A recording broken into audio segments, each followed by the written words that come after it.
ॐ नमो भगवते वासुदेवाय। गुरु ब्रह्मा गुरु विष्णु गुरुदेव महेश्वर, गुरु साक्षात् परं ब्रह्म तस्मै श्री गुरवे नमः। शान्ताकारं भुजगशयनं पद्मनाभं सुरेशं, विश्वधारं गगनसदृशं मेघवर्णं शुभांगं, लक्ष्मीकान्तं कमलनयनं योगिर्विद्यानगम्यं, वन्दे विष्णुं भवयो भवहरणं सर्वलोकैकनाथं। जय श्री राम, जय माँ जानकी। परम पुरुष परम पिता विश्व चिंतामणि पुरुषोत्तम रामचंद्र एवं माँ जानकी चरणार बिंदरे ए सेवक प्रवीर रायर अनंत अनंत करी प्रणिपात पूर्वक यूट्यूब चैनल सत्य सन्धान श्रवण कर मोर समस्त श्रोता मंडली के चरणार बिंदरे अनंत अनंत करी प्रणिपात। प्रिय सज्जन मंडली, परिवार भितर जो दुख आसे सेतेबेले सांगसाथी मानकु नेकी ही आसी थाए। प्रति मुहूर्त दुख, प्रति मुहूर्त यातना, प्रति मुहूर्त आपण मानको अनुशोचना करने को पड़ी थाए। आज जिते अयोध्यारू प्रभु रामचंद्र माँ कैकेयी परामर्श क्रमे वनगमन करिसेंती। मामू घरे भरत थिले, भरत शत्रुघ्न थिले। जेतले फेरिकी ए सब संवाद पाइछंती जे तांकर प्रिय राम आ माँ जानकी वनगमन करिछंती, सेतले से निजको सह्य करि पारि नाहंती। भातृप्रेम, भाई जे पितृतुल्य, भाई को फेरे आनिबा पाई निज माँ का प्रतिश्रुति क्रमे निजर राजसिंहासन को परित्याग करी एठी भाई कहूची मो राज सिंहासन बड़ नुह, मो पाई मो भाई बड़। कि हे सज्जन मंडली, आजिका समाज रे, आजिका परिवार रे गोटे माँ पेटरू जन्म नहीं दुई भाई का मध्य कलह सृष्टि हुए। जे जड़े किपरि भाव में समस्त संपत्तिर उत्तराधिकारी हम, आउ जन को विताड़ित कर भाव में उभय मध्य गंडगोल, प्रतारणा, शीतल युद्ध चली थाए। किंतु भाई को फेरे आने प्रिय रामचंद्र को फेरे आने भरत महाराज जाई पहुँची गंगा नदी कूलर गंगा नदी कूल पादरे चली चली जाउछंती। पादरे फोटका हो गलानी, तथापि से प्रति निघा नहीं। कहीं राजकुमार से सुकमल तांकर पद प्रभु रामचंद्र लक्ष्मण महाराज माँ जानकी तो चली चली जाइछंती, भरत केमती कठौ परिधान करिथांते से मध्य खाली पादरे चली चली भाई को अनुसरण करी भाई को फेरे आनिबा पाई गंगा नदी कूल पहुंची। जेतेबेले ईश्वर दर्शन जाउछंती, चली चली जीवाको श्रेयमणिबाको तांकर एकांत दशा होइथिला। आमे जेतेबेले श्रावण मासरे, श्रावण सोमवार रे आमे प्रभु लोकनाथ बा भोले बाबा पाखक आमे पानी नहीं जाऊ जलाभिषेक करने आमको बहुत दूर खाली पादरे चली चली जावाको पड़ी थाए। कहीं चली चली गले ही विज्ञान दृष्टि पाद जेते चलिबो आमे जेते चलिबा आम शरीर सेते सुस्थ रहिबो। एठी भगवान को पाखक गले तो आहुरी कथा, भगवान पाखक चली चली जाओ। भगवान को पाइबा पई कष्ट कर, कष्ट कले ही कृष्ण मिलती। आज भरत महाराज चली चली जाए पहुँची से त्रिवेणीर संगम निकट में। भरत त्रिवेणीर श्यामल और श्वेत जलराशि देखि ରାମ ସୀତାଙ୍କୁ ସ୍ମରଣ କରୁଛନ୍ତି। ତ୍ରିବେଣୀର ଯମୁନା ଧାରା ଶ୍ୟାମଳ ବର୍ଣ୍ଣ ଓ ଗଙ୍ଗାର ଧାରା ଶ୍ଵେତ ବର୍ଣ୍ଣ। ଏ ରାମ ହେଉଛନ୍ତି ଶ୍ୟାମଳ ବର୍ଣ୍ଣ ଓ ସୀତା ହେଉଛନ୍ତି ଗୌରବର୍ଣ୍ଣ। ଭରତ ତ୍ରିବେଣୀର ଜଳଧାରା ଭିତରେ ରାମ ସୀତାଙ୍କୁ ଦର୍ଶନ କରି ରୋମାଞ୍ଚିତ ହୋଇଯାଉଛନ୍ତି। ସୀତା ସୀତେ ସବିତେ ଯତ୍ର ସଂଯତେ ତତ୍ରାପୁଦାସୀ ଜୀବମୁପତନ୍ତି ଦହି ସର୍ବଂ ବିସର୍ଜନ୍ତି ଧୀରା ତେଜନାଶହାମୃତତ୍ୱଂ ଭଜନ୍ତି। ଅର୍ଥାତ୍ ସୀତା ଅର୍ଥ ଗଙ୍ଗା, ଅସୀତା ଅର୍ଥ ଯମୁନା। ଗଙ୍ଗା ଯମୁନାରେ ମଧୁର ମିଳନ। ଭକ୍ତ ଈଶ୍ୱରଙ୍କୁ ସର୍ବତ୍ର ଦର୍ଶନ କରିଥାଏ। ଅତ୍ର ତତ୍ର ସର୍ବତ୍ର ଶୟନେ ସ୍ୱପନେ ଜାଗରଣେ ସବୁ ଜାଗାରେ ଭକ୍ତ ହିଁ ଭଗବାନଙ୍କୁ ଅନୁଭବ କରିଥାଏ। ସେ ଜଡ଼ ହଉ ବା ଚେତନ ହଉ, ନିଦ୍ରାରେ ହଉ ବା ସଚେତନରେ ହଉ, ଯିଏ ପ୍ରକୃତ ଭକ୍ତ ସବୁଦିନେ ଭାବୁଥାଏ ପ୍ରଭୁ ମୋ ପାଖରେ ଅଛନ୍ତି, ପ୍ରଭୁ ସବୁ ଦେଖୁଛନ୍ତି, ମୁଁ ଯାହା କରୁଛି, ଯାହା ମୁଁ କରଇ, ଯାହା ମୁଁ ଚିନ୍ତଇ, ଯାହା ମୁଁ ଭାବଇ ମନେ, ଜଗତର କର୍ତ୍ତା ପରମ ଈଶ୍ୱର ଜାଣୁଛନ୍ତି ଅନୁକ୍ଷଣେ। ହେଉଛି ଭକ୍ତର ଭାବନା। ଭକ୍ତ ସବୁଦିନେ ସବୁ ଜାଗାରେ ହିଁ ଦେଖେ ପ୍ରଭୁ ମୋ ପାଖରେ ଅଛନ୍ତି, ପ୍ରଭୁ ସବୁଥିରେ ଅଛନ୍ତି। ଆଜି ଭରତ ମହାରାଜ ସେହି କଥା ହିଁ କହୁଛନ୍ତି। ଆଜି ଯମୁନାର ତଟ ଏବଂ ଗଙ୍ଗାର ତଟ, ଏପଟେ ହେଉଛି ଯମୁନା ଧାରା ହେଉଛି ଶ୍ୟାମଳ ବର୍ଣ୍ଣ ଓ ଗଙ୍ଗାର ଧାରା ହେଉଛି ଶ୍ଵେତ ବର୍ଣ୍ଣ। ଏଠି ଉପମା ଦେଉଛନ୍ତି ଭରତ ମହାରାଜ ଯେ ମୋ ପ୍ରଭୁ, ମୋ ଅଗ୍ରଜ, ମୋ ବଡ଼ ଭାଇ ହେଉଛନ୍ତି ଶ୍ୟାମଳ ଏବଂ ଗଙ୍ଗା ମାତା ହେଉଛନ୍ତି ଶ୍ଵେତବର୍ଣ୍ଣ। ସତେ ଯେମିତି ମୋ ବଡ଼ ଭାଇ ଓ ବଡ଼ ଭାଉଜ ଏଇଠି ଉଦୟମାନ ହେଇଛନ୍ତି।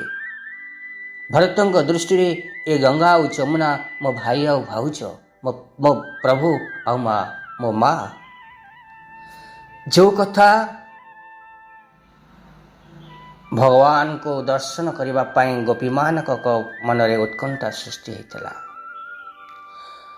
ଉଦ୍ଧବ ଯେତେବେଳେ ଯାଇଥିଲେ ଗୋପୀମାନଙ୍କୁ ସାନ୍ତ୍ୱନା ଦେବା ପାଇଁ, ଆଉ ଗୋପୀମାନଙ୍କର ଯେଉଁ ଭାବରେ ଉଦ୍ଧବକୁ ଶିକ୍ଷା ପ୍ରଦାନ କଲେ, ଜଡ଼ ଚେତନ ଅତ୍ର ତତ୍ର ବୃକ୍ଷ ଲତା ପାହାଡ଼ ପର୍ବତରେ ସର୍ବଠାରେ ହିଁ ଭଗବାନଙ୍କୁ ଅନୁଭବ କରି ଦର୍ଶନ କରାଇଲେ ଉଦ୍ଧବଙ୍କୁ। ଏ ହେଉଛି ଭକ୍ତିର ଭାବ, ଭକ୍ତିର ପରାକାଷ୍ଠା।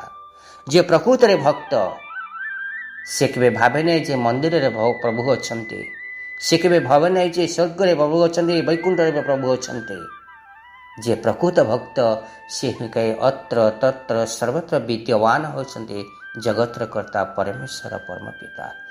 ତେଣୁ ସେ ଯାହା କରେ ପ୍ରଭୁଙ୍କୁ ପାଖରେ ହିଁ ପାଇ ସଚେତନ ହୋଇ କରେ ଯେ ମୋ ପ୍ରଭୁ ମୋ ପାଖରେ ଅଛନ୍ତି ବୋଲି। ଭରତ ତୀର୍ଥରାଜରେ ନିଜର ଧର୍ମ ତ୍ୟାଗ କରି ଭିକ୍ଷା ମାଗୁଛନ୍ତି। ଭରତ ଜଳ ଭିତରେ ମଧ୍ୟ ଈଶ୍ୱରଙ୍କ ସତ୍ତା ଅନୁଭବ କରୁଛନ୍ତି। ଅନୁଭବ କରିସାରିବା ପରେ ଭରତ ତୀର୍ଥରାଜରେ ନିଜର ଧର୍ମ ତ୍ୟାଗ କରି ଭିକ୍ଷା ମାଗୁଛନ୍ତି। ଅର୍ଥାତ୍ ସେ କ୍ଷତ୍ରିୟ, ଭିକ୍ଷା ମାଗିବା କଥା ନୁହେଁ।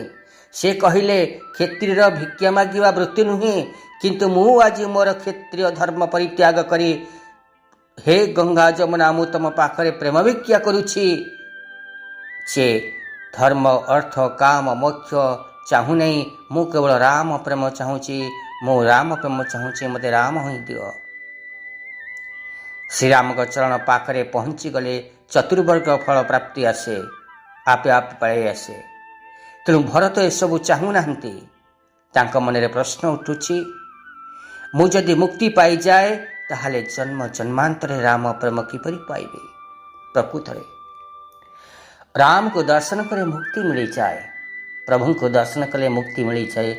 आम समस्ते प्रभु को दर्शन लालायित जे आम प्रभु को प्राप्त हेले आम मुक्ति पाइबा।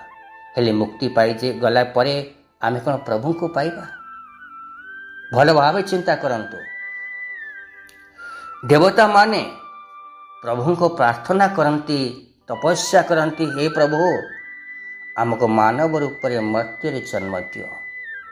कहीं मर्त्य जन्म ने ना मर्त्य जन्म नेले मानव प्रभुंकर नाम को स्मरण करिथाए, प्रभुंकर गुण कीर्तन करिथाए, प्रभुंकर जस कीर्तन करिथाए, प्रभुंकर महिमा गुड़िक गान करी उत्फुल्लित होता है, सत्संग मिलता है। आ बेले बेले प्रभु को मंदिर को जाई मार्जन करने को पड़ता है, पुष्प देवाक पड़ता है, फूल देवाक पड़ता है, भोग लगेवा पड़ता है, महाप्रसाद सेवन करने को पड़ता है, तुलसी सेवन करने को पड़ता है।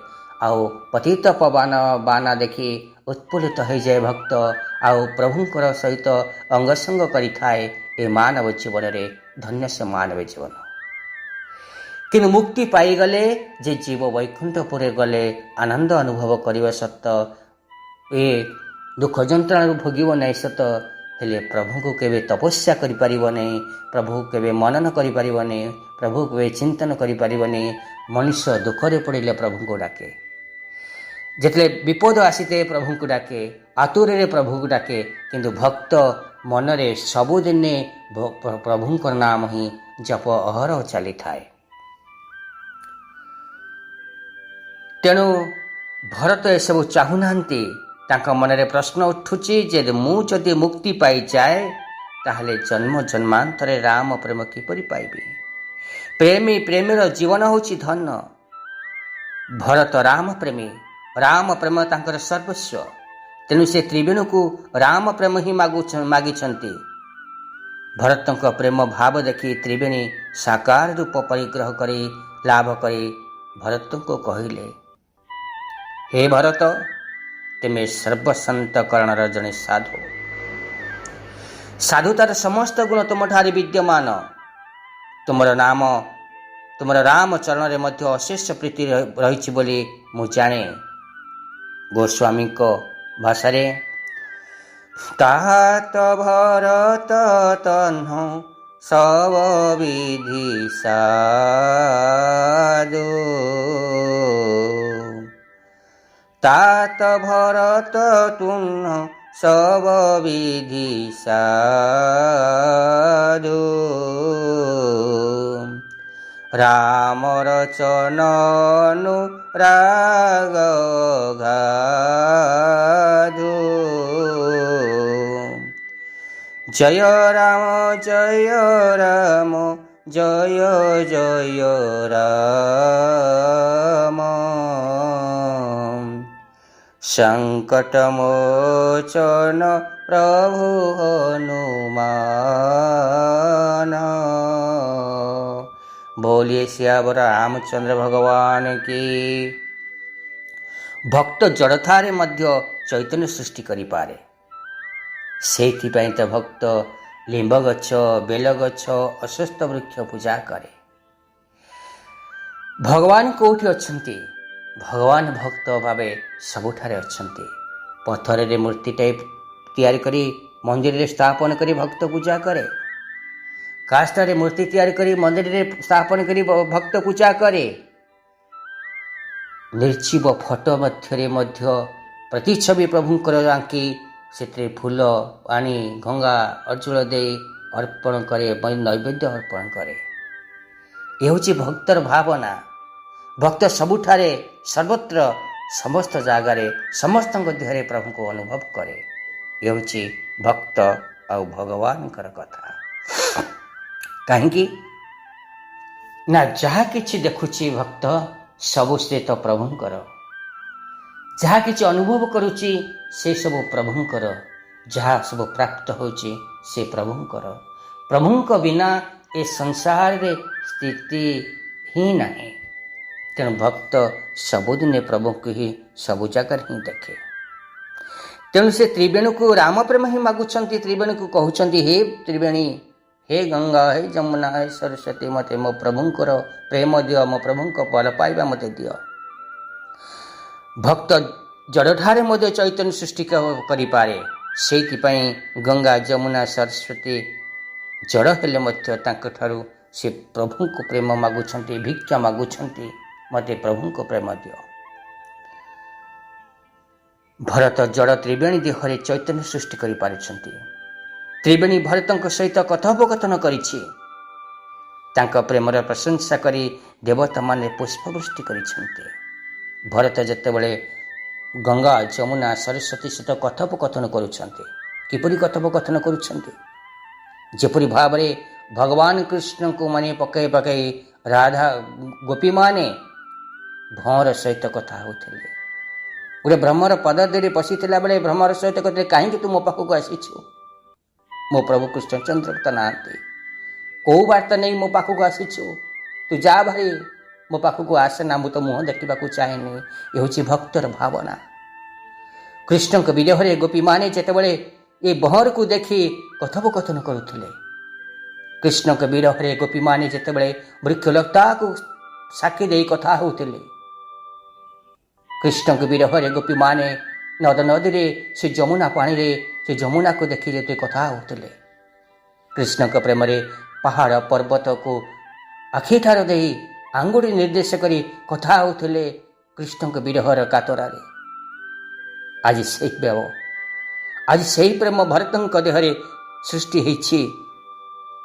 ଏ ଭରତ ଯେତେବେଳେ ଏ ଜଡ଼ ନଦୀମାନଙ୍କୁ ପବିତ୍ର ଗଙ୍ଗା, ଯମୁନା, ସରସ୍ୱତୀଙ୍କୁ ପ୍ରଭୁଙ୍କର ପ୍ରେମ ମାଗିଛନ୍ତି, କଥୋପକଥନ କହିଛନ୍ତି, ଏହି କଥାକୁ ସ୍ୱର୍ଗରେ ଦେବତାମାନେ ଆନନ୍ଦିତ ହୋଇଯାଇଛନ୍ତି। ଆଉ ଆନନ୍ଦିତ ହୋଇ ଦେବତାମାନେ ଭରତଙ୍କୁ ପ୍ରଶଂସା କରି ପୁଷ୍ପବୃଷ୍ଟି କରିଛନ୍ତି। ତୀର୍ଥରାଜ ପ୍ରୟାଗର ପାବନ ଭୂମି ଭରତ ରୂପୀ ନବପ୍ରଭାଗର ସଙ୍ଗମରେ ଧନ୍ୟ ହୋଇଗଲା। ଯେଉଁଠି ଭକ୍ତ ଥାଏ ସେ ଜାଗା ହିଁ ପବିତ୍ର ହୋଇଯାଏ। ଯେଉଁ ଗ୍ରାମରେ ଜଣେ ହରିଭକ୍ତ ଅଛି ନା, ସେ ଗାଁ ପବିତ୍ର। ଯେଉଁ ସ୍ଥାନରେ ହରିଭକ୍ତ ବସେ ସେ ସ୍ଥାନ ପବିତ୍ର। ଯେଉଁ ଜାଗାରେ ହରିଭକ୍ତ କଥା କୁହେ ସେ କଥା ପବିତ୍ର ହୋଇଯାଏ, ସେ ଜନସମାଜ ପବିତ୍ର ହୋଇଯାଆନ୍ତି। ତେଣୁ ଭକ୍ତଙ୍କର ଦର୍ଶନରେ ବ୍ରହ୍ମଚାରୀ, ଗୃହସ୍ଥ, ବାନପ୍ରସ୍ଥୀ ଓ ସନ୍ନ୍ୟାସୀ ସମସ୍ତେ ଆନନ୍ଦିତ ହୋଇଯାଆନ୍ତି। ଆଜି ରାମଙ୍କ ଅନୁପସ୍ଥିତି ହେଉନା କାହିଁକି, ଭରତଙ୍କ ଉପସ୍ଥିତିରେ ସେଠି ରାମକୁ ପ୍ରାକଟ୍ୟ କରି ରାମ ମହିମାକୁ ପ୍ରାକଟ୍ୟ କରିଛନ୍ତି। ସେମାନେ ତାଙ୍କ ରାମ ପ୍ରେମ ଭଲ ଭାବରେ ବୁଝିପାରିଛନ୍ତି। ଯେହେତୁ ଭରତଙ୍କ ପାଖରେ ଥିବା ଗୃହସ୍ଥ, ବାନପ୍ରସ୍ଥୀ ଏବଂ ସନ୍ନ୍ୟାସୀମାନେ ଭିନ୍ନ ଭିନ୍ନ ଆଶ୍ରମର ମର୍ଯ୍ୟାଦା ପୃଥକ ପୃଥକ, କିନ୍ତୁ ସବୁ ଆଶ୍ରମର ଅଦ୍ଭୁତ ସମନ୍ୱୟ ଘଟିଛି ଭରତଙ୍କ ଚରିତ୍ରରେ। ତାଙ୍କ ଚରିତ୍ରରେ ବ୍ରହ୍ମଚାରୀର ଅବିଚଳିତ ବ୍ରତ, ଗୃହସ୍ଥର କର୍ତ୍ତବ୍ୟ ପରାୟଣତା, ବାନପ୍ରସ୍ଥୀର ତପ ଓ ସନ୍ନ୍ୟାସୀର ସର୍ବତ୍ୟାଗ ଭଗବାନ ସମନ୍ୱୟ ଘଟିଥିବାର ଦେଖାଯାଏ। ଭରତଙ୍କ ଚରିତ୍ରରେ ଧର୍ମ ସହିତ ପ୍ରେମର ମଧ୍ୟ ଅଦ୍ଭୁତ ସମନ୍ୱୟ ହୋଇଛି। ଭରତ ପ୍ରଭୁ ରାମଙ୍କର ଅତି ପ୍ରିୟ। ପ୍ରଭୁ ରାମ ଯେତିକି ଭଲ ପାଆନ୍ତି ଭରତଙ୍କୁ, ଭରତ ମଧ୍ୟ ଅନୁରୂପ ଭଲ ପାଆନ୍ତି ପ୍ରଭୁ ରାମକୁ। ଲକ୍ଷ୍ମଣ ମହାରାଜ ପାଖରେ ଥାନ୍ତି ସତ, କିନ୍ତୁ ଲକ୍ଷ୍ମଣଙ୍କ ଅପେକ୍ଷା ପ୍ରଭୁ ରାମଚନ୍ଦ୍ରଙ୍କର ଭରତଙ୍କ ପ୍ରେମ ଭଲ ପାଇବା ଅଧିକ ଥାଏ। ନହେଲେ ସେ ହନୁମାନଙ୍କୁ କହିନଥାନ୍ତେ ତୁମ ମମ ପ୍ରିୟ ଭରତ ହିଁ ସମ ଭାଇ, ନହେଲେ କହିଥାନ୍ତେ ତ ତୁମ ମମ ପ୍ରିୟ ଲକ୍ଷ୍ମଣ ସମ ଭାଇ ବୋଲି। ଏଠି ରାମଚନ୍ଦ୍ର ହନୁମାନଙ୍କୁ କହିଲେ ତୁମ ମମ ପ୍ରିୟ ଭରତ ହିଁ ସମ ଭାଇ, ଅର୍ଥାତ୍ ଭରତ ଭଳିଆ ତୁମେ ମୋର ପ୍ରିୟ। ଭଗବାନ ରାମ, ମର୍ଯ୍ୟାଦା ପୁରୁଷ ରାମ ଭରତଙ୍କୁ ଏତେ ଭଲ ପାଆନ୍ତି ଯେତେବେଳେ ଗଙ୍ଗା କୂଳରେ ଆସି ଜଳ ଅର୍ପଣ କରୁଛନ୍ତି। ଯେତେବେଳେ ଋଷି କହୁଛନ୍ତି ଭାରତ ବର୍ଷେ ଗଙ୍ଗା ତୀରେ ପବିତ୍ର ଜଳକୁ କହିଛନ୍ତି, ଭାରତର ନାମ ନେଇଛନ୍ତି, ସେତେବେଳେ ପ୍ରଭୁ ରାମଙ୍କର ଭରତଙ୍କ କଥା ଶୁଣି ବିଚଳିତ ହୋଇଯାଇଛନ୍ତି ଆଉ ତାଙ୍କ ହାତରୁ ଜଳ କଡ଼ୁ ପଡ଼ିଯାଇଛି। ହା ଭରତ ବୋଲି ପ୍ରଭୁ ଚିତ୍କାର କରିଛନ୍ତି। ତେଣୁ ପ୍ରଭୁ ରାମଚନ୍ଦ୍ର ଭରତଙ୍କୁ ଯେତିକି ଭଲ ପାଆନ୍ତି, ଅନୁରୂପ ଭାବରେ ଭରତ ମଧ୍ୟ ରାମକୁ ସେତିକି ଭଲ ପାଆନ୍ତି। ରାମଙ୍କ ବିନା ଭରତଙ୍କର ଅସ୍ତିତ୍ୱ ନାହିଁ। ରାମଙ୍କ ବିନା, ରାମ ପ୍ରେମ ବିନା କେବେ ବି ସେ ଶାନ୍ତି ପାଇନାହାନ୍ତି, ସୁଖ ପାଇନାହାନ୍ତି। ତୀର୍ଥରେ ସ୍ନାନ କରି ସନ୍ଥ ଦର୍ଶନ ନ କଲେ ତୀର୍ଥଯାତ୍ରାରେ ବିଫଳ ହୁଏ। ତେଣୁ ଭରତ ସନ୍ଥ ଭରଦ୍ୱାଜ ମୁନିଙ୍କୁ ଦର୍ଶନ କରିଛନ୍ତି। ଭରଦ୍ୱାଜ ମୁନିଙ୍କୁ ଯାଇ ତାଙ୍କ ମନରେ କୈକେୟୀଙ୍କ ପ୍ରତି କୁଭାବନା ରହିଥିଲା। ମାତାଙ୍କ କର୍ମ ପାଇଁ ପୁତ୍ର ଭରତ ଲଜ୍ଜିତ ଓ ସଂକୁଚିତ ହୋଇଯାଇଥିଲେ। ଭରଦ୍ୱାଜ ଭରତଙ୍କ ଅନନ୍ତ ମନରେ ତରଙ୍ଗାୟିତ ଭାବ ରାଜ୍ୟକୁ ପାଠ କରିପାରିଥିଲେ, କାରଣ ସେ ଜଣେ ଦିବ୍ୟ ଦ୍ରଷ୍ଟା ମୁନି ଥିଲେ। ସେଥିପାଇଁ ସେ କହିଲେ, ହେ ଭରତ, ତୁମେ ଭାବୁଛ ଶ୍ରୀରାମଙ୍କ ବନବାସରେ କୈକେୟୀଙ୍କର କିଛି ଦୋଷ ଅଛି, କିନ୍ତୁ ପ୍ରକୃତରେ ତାହା ଠିକ୍ ନୁହେଁ। ମୁଁ ସବୁ ଖବର ପାଇଛି। ଭରଦ୍ୱାଜ ମୁନି କହୁଛନ୍ତି, ମୁଁ ସବୁ ଖବର ପାଇଛି। ଏହା ବିଧାତାର ଖେଳ। ବିଧାତା ବଳବାନ। ଦେବକୂଟ ମାୟା ବଳରେ ସରସ୍ୱତୀ ଦାସୀ ମନ୍ଥରାର ବୁଦ୍ଧିକୁ ପରିବର୍ତ୍ତନ କରିଦେଲେ। ଦାସୀ ମନ୍ଥରା କଥାକୁ କୈକେୟୀ ସତ୍ୟ ବୋଲି ମାନି ନେବା ମଧ୍ୟ ଦେବକୂଟ ମାୟା। ଶ୍ରୀରାମଙ୍କ ପ୍ରେରଣାରେ ସରସ୍ୱତୀ ତୁମ ମା ବୁଦ୍ଧିକୁ ହରଣ କରିନେଲେ। ଆଉ ଗୋସ୍ୱାମୀଙ୍କ ଭାଷାରେ ସାରବଦାରୁ ନାରୀ ସମ ସ୍ୱାମୀ ରାମ ସୂତ୍ରଧର ଅନ୍ତର ଜାମି ଜୟ ରାମ ଜୟ ରାମ ଜୟ ଜୟ ରାମ संकट मोचन प्रभु हनुमान। बोलिए सियावर रामचंद्र भगवान की। अर्थात श्रीराम सूत्रधर सरस्वती काष्ठपुतुली सबु श्रीराम की इच्छा, यह तांकर लीला। कैकेयी निमित्त मात्र। श्रीराम निजे चाहिथिबारु से बन को जाइछन्ति, तांको केही पठाई नाहांती। तेणु तुम एथिरे कैकेयी को दोष दे लाभ कौन? भरद्वाज कहले, हे भरत, दोषी ओ दोषर अनुसरण करवा व्यर्थ। तुम्हें पितृ प्रदत्त सिंहासन रे बसिथिले तुमको केही दोषी करि न थान्ते, यह मध्य वेद समर्थित। किंतु तुम्हें एबे जहा कल ताहा सबुठारु लाभदायक। रघुनाथଙ୍କ चरणाश्रित हेबाठारु आउ बड़ लाभ ए संसार रे कौन अछि? हे भरत, तुम्हें प्रकृत रे भाग्यवान। रघुनाथ तुमको सबुठारु अधिक भल पाती। गोस्वामी का भाषा रे सुनहु भरत रघुवर मनमा प्रेम पात्र तुन सम कोई ना। भरद्वाज कहते, हे भरत, तुम्हें जगत को राममय देख, किंतु प्रभु जगत को भरतमय देखते। मोर मन होची सते जेपरि तुमे हेउछ राम प्रेमर